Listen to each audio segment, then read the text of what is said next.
On May 9th, 1894, a small fire started in machinery at the C.B. Cummings dowel mill, which was just behind Main Street and just on the other side of Penissiwasi Stream from Main Street.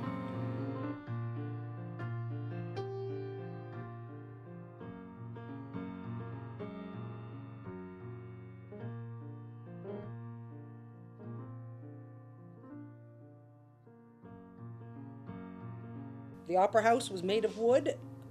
On the street level of the Opera House, just like there is today, there were businesses, and the business on the far corner was the Norway National Bank.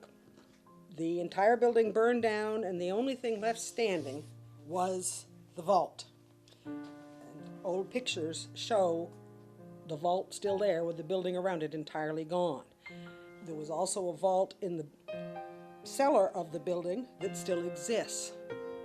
It is just in the basement of the totally redone Opera House, and it's still there. Survived the fire of 1894.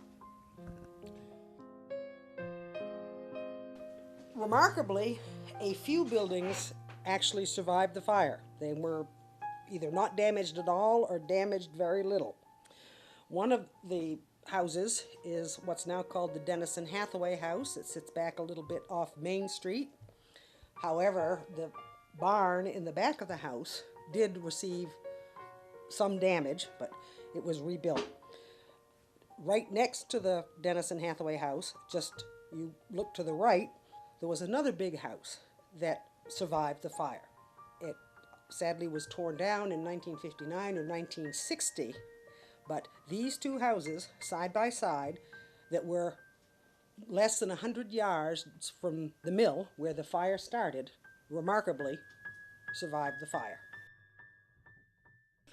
Most of the damage from the fire was on the south side of Main Street. However, in the neighborhood of the current Cumberland Farms, it jumped across Main Street. It did skip one store that was right at the corner of Main and Lynn Street, but it burned a big factory behind that store. And from that point, it burned on both sides of Main Street to include the area that's now the Guy E. Rowe Elementary School. It burned down the high school, which stood in that spot at the time. And it continued down toward Lower Main Street on both sides of the road. It skipped one house that was at the corner of Main Street and Horn Street. That house sadly burned down in the year 2000. One of the buildings that burned was the Congregational Church, which at that time was on what is now hospital property. Then the bell was melted in the fire. It was that intense of a fire.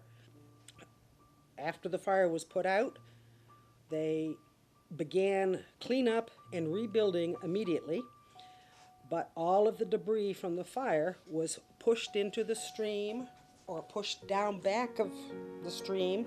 If you dig a hole in the ground, you might find something like an old light bulb or a doll's head or even a piece of one of the chairs from the original Opera House.